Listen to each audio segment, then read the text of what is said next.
उपज भी करते हैं, वो अगर पखावज होता तो फिर उपज बनता है मेरा, तो फिर मैं यही थोड़ा-थोड़ा उपज करते हैं, लय के साथ करते हैं क्रियाएँ।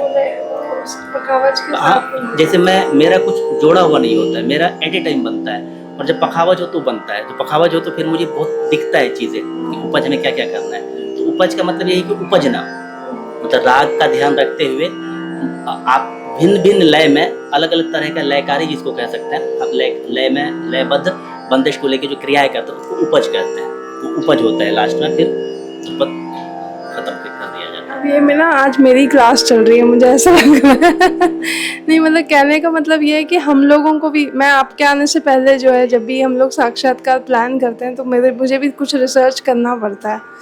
तो मैं पढ़ रही थी, लेकिन मेरे को लगता है मैं काफ़ी चीज़ें मिस कर गई जो मुझे इस इंटरव्यू में समझ में आया कि हाँ ये जो है गाने की टेक्निक है, और कितनी हम लोगों को पता ही नहीं है। हम आज की पीढ़ी है और उसके बाद भी हम लोग बड़ा मुश्किल से समझ पाते हैं कि ये जो हमारी पुरानी पद्धतियाँ थी या पुरानी गायकी थी। तो हम लोग जो ये सीरीज़ चला रहे हैं म्यूज़िक टेल्स की, इसको हमने म्यूज़िक टेल्स नाम ही इसलिए दिया कि हम जो है वो पुरानी चीज़ों को रिवाइव करें। अब आपने पखावज का, तो हमने पखावज आर्टिस्ट भी लाए थे, ऋषि शंकर उपाध्याय जी आए थे हमारे उसमें। फिर हमारे उसमें एक केशवन जी आए थे, वो मृदंगम प्लेयर है। तो ऐसे ही जो है ना, इंस्ट्रूमेंट्स को लेके भी हम इंस्ट्रूमेंट पे बात करते हैं। आर्टिस्ट तो अपने आप को पॉपुलर कर ही रहा है, लेकिन वो इंस्ट्रूमेंट को क्यों लेके चल रहे हैं, किस टेक्निक से लेके चल रहे हैं, तो उस पर हम लोग ज़्यादा विशेष ध्यान दे रहे हैं। और क्योंकि यूट्यूब और ये सब ऐसा माध्यम है कि आज की जनरेशन इस पर ज़्यादा रहती है, तो इसलिए मेरा लक्ष्य है कि हम लोग जो है पुराना वो जो भारत है, इसलिए हम लोग इसको भारत मेरे साथ कहते हैं। तो हमारा जो अपना भारत है, जिसमें सनातन था, जिसमें पुरानी गायकियाँ थी और कई सारी ऐसी पद्धतियाँ थी जिन्हें हमें जानना चाहिए, उसके लिए ही हम लोग जो है इस चैनल को जो है आगे बढ़ा रहे हैं। तो मैं आपका बहुत बहुत धन्यवाद कहूँगी। और जाते हुए कुछ अगर आप मैं ये कहना चाहूँगा कि ये मैंने आपका देखा, ये जो आप काम कर रही हैं मुझे बहुत ही अच्छा लगा, क्योंकि ये ना बहुत मुश्किल काम है जो आप कर रही है, ये मतलब इतना आसान नहीं है। आप अगर कुछ अलग ऐसा कुछ करती हैं ना तो अब बहुत आप पॉपुलर भी हो जाती हैं और लोग बहुत पसंद करते हैं, लेकिन आपका जो काम है ना, ये ऐसा काम है कि बिल्कुल एकदम तलवार की धार पे चलने जैसा ही है। तो बहुत ही अच्छा काम आप कर रही हैं, और मतलब ईश्वर करे कि बहुत ही ये आपका बहुत विस्तृत रूप में, मतलब इसको आप बहुत विस्तृत रूप से कर पाएँ और लोग जुड़ें। मैं तो यही चाहूँगा कि जो भी लोग हैं वो आपसे जुड़ें और सहयोग करें आपको। आपका भी बहुत-बहुत धन्यवाद। हम लोग एक सबमिट भी करते हैं 18 जनवरी, आप अपनी डेट रखिएगा।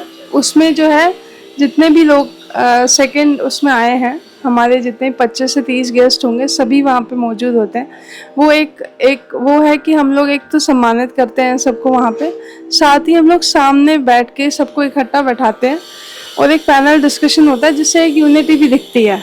क्योंकि आर्ट फील्ड हो या कोई भी फील्ड हो, सब जगह कहीं ना कहीं क्लैशेस हैं ही, आर्टिस्ट के बीच में भी क्लैशेस होते ही हैं। तो हम सबको यूनाइटेड करके एक मंच पे ही बैठाते हैं कि सब अपने अपने सुझाव, अपने अपने ओपिनियन जो है प्रश्न उत्तर से दे। तो उससे होता क्या है कि जो सामने की जनता होती है, बाकी विजिटर्स सुनते हैं, और फिर लाइव भी हमारे चैनल पे जाता है, तो यंगस्टर्स भी होते हैं, वो भी सुनते हैं। तो एक विजन हमें भी मिलता है और एक नया, हर बार एक नया एपिसोड भी मिल जाता है। तो काम तो मुश्किल है, और हम लोग अभी जैसे राजस्थान गए थे, तो हम लोगों ने वहाँ पे ऐसे मंदिर कवर किए कि हम भी हैरान हो गए कि वाकई में हमने सबके फ्रीडम फाइटर्स के नाम सुने हैं, लेकिन एक भूमिया करके एक वो होता है, एक वॉरियर होता है, जिसका शीश भी अगर कट जाए तब भी वो लड़ता रहता है। तो ऐसे बहुत सारे भूमिया हमारे देश में है। तो हम गए, हमें राजस्थान में ये चीज़ पता चली कि ऐसा भी है। तो यही चीज़ें हैं जिस पे हम लोग कार्य करने का हमारा प्रयास रहता है, और हम आगे, और मैं चाहूँगी कि आप फिर से एक बारी जो है हमारे शो पे आते रहें, जिससे हम लोग फिर किसी नई बात पे आपसे चर्चा करते रहें। तो थैंक यू आप दोनों का भी हमारे साथ जुड़ने के लिए। जी आपने एक चीज़ कहा था कि अभी के जनरेशन को क्या करना चाहिए, तो मैंने स्वामी विवेकानंद जी की एक बुक पढ़ी थी, तो उसमें उन्होंने कहा था उस समय, हाँ जी, तो उसमें उन्होंने कहा था कि वो खुद ध्रुपद गाते थे और पखावज बजाते थे। तो उन्होंने कहा था कि यंग जनरेशन को ध्रुपद सीखना चाहिए और हमारे गुरुजी भी कहते हैं कि यंग जनरेशन को ध्रुपद, क्योंकि अभी का जो समय है पिज़्ज़ा बर्गर का समय है, मतलब मैं अपनी जनरेशन की बात कर रही हूँ, तो उसमें बच्चों को फिल्मी गाने, घूमने फिरने, कोई अध्यात्म से मतलब नहीं।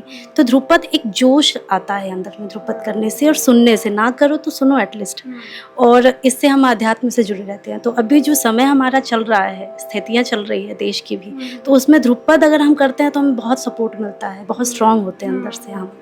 तो मुझे यही लगता है कि हम जैसे स्टूडेंट को ध्रुपद पे थोड़ा ध्यान। फीमेल्स को तो वैसे भी करना ही चाहिए, उनके लिए तो बहुत ज़्यादा ज़रूरी है। ठीक है, तो हम लोग इसका अंत करते हैं।